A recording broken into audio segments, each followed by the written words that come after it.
السلام عليكم ورحمة الله وبركاته. الحمد لله وأصلي وأسلم على سيد الأولين والآخرين نبينا محمد وعلى آله وصحبه أجمعين. إخوتنا الكريم وأخواتنا الكريمة، نواصل درسنا مع حديث النبي صلى الله عليه وسلم، وقد ذكرنا حديث أبي هريرة في وسوسة الشيطان. واليوم نشرع في ذكر بعض الفوائد المستنبطة من هذا الحديث. أولا نقول من فوائد هذا الحديث ضرورة الاستعاذة بالله من الشيطان الرجيم طردا للشيطان، فإن العبد بحوله وقوته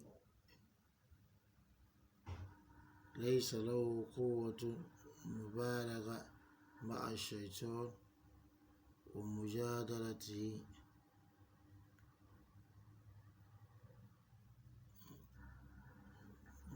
فيجب عليه أن يلتجئ إلى مولاه ويعتصم بالله من الشيطان الذي أوقعه في هذا الخاطر.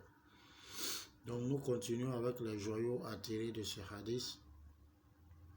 Après avoir étudié l'hadith, donné le sens global du hadith, le sens de certains termes du hadith, nous arrivons aujourd'hui à l'extraction de certains joyaux du hadith.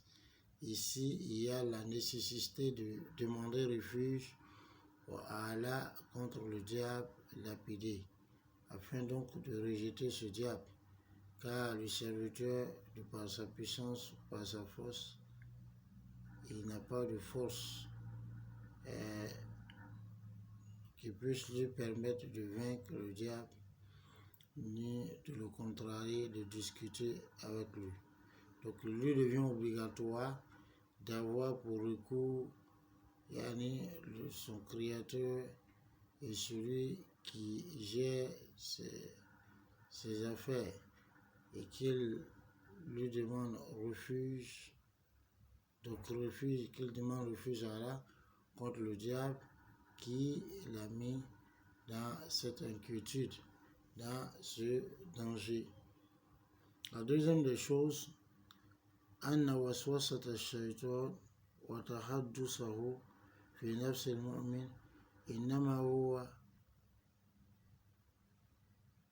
لإياسه من قبوله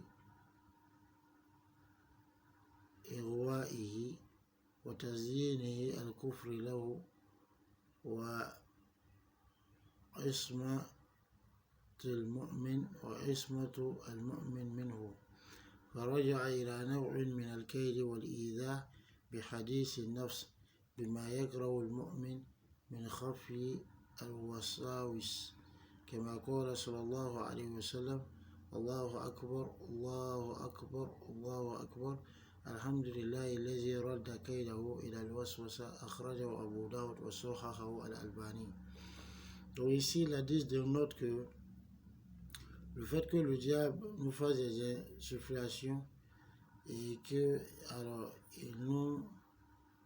il envoie des choses à notre âme, à l'âme du croyant, c'est parce qu'il est désespéré que le croyant accepte son égarement, et le fait que lui il décore la mécréance pour le croyant, il est désespéré de cela, et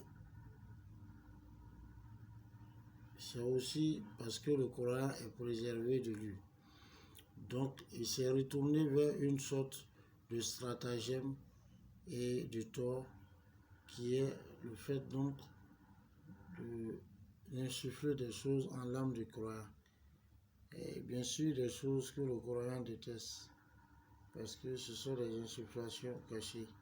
Comme l'a dit sallallahu alayhi wa sallam: Allahu Akbar, Allahu Akbar, Allahu Akbar.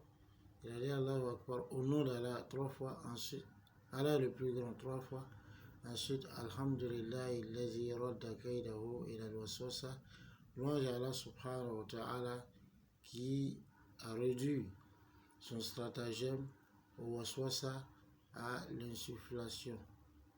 Akhrajahu Abu Dawud wa sahhahu al-Albani. L'hadith a été rapporté par Abu Dawud et authentifié par Al-Albani. La troisième des choses, bayanu ضعف الشيطان وأنه في حال يأسه من إغواء المؤمن يلجأ إلى الوسوسة وهذا حده مع المؤمن لهذا إذا قال تعالى إن كيد الشيطان كان ضعيفا.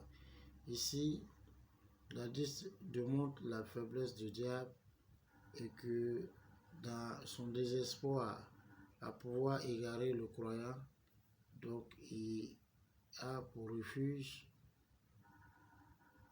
le fait de lui faire des insufflations et ceci est sa limite avec le croyant.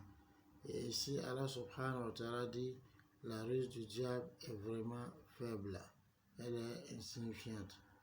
Quatrième des choses, tarim al-mirah wal-mujadala فيما يتعلق بذات الله وصفاته فيجب التوقف عن ذلك ولا يجوز الخوض فيه. Ici, l'hadith dénonce qu'il est interdit de discuter et de polémiquer au sujet de ce qui concerne l'entité d'Allah subhanahu wa ta'ala et de ses attributs.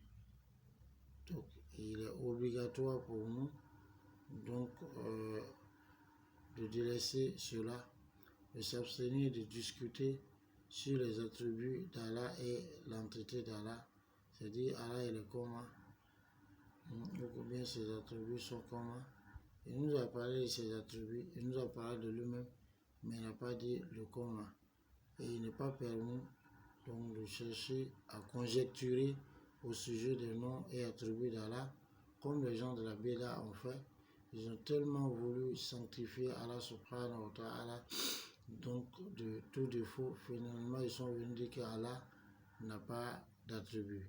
Il y en a aussi qui ont tellement voulu confirmer les noms et attributs d'Allah que finalement ils se sont retrouvés à faire al-mumathara et à tamsil, à dire que Allah subhanahu wa ta'ala est comparable à ses créatures. Donc Allah nous accorde la bonne compréhension. Voici autant de leçons que nous avons jugé bon d'extraire de ce hadith, car nous accorde la bonne compréhension. Assalamu alaikum wa rahmatullahi wa barakatuh.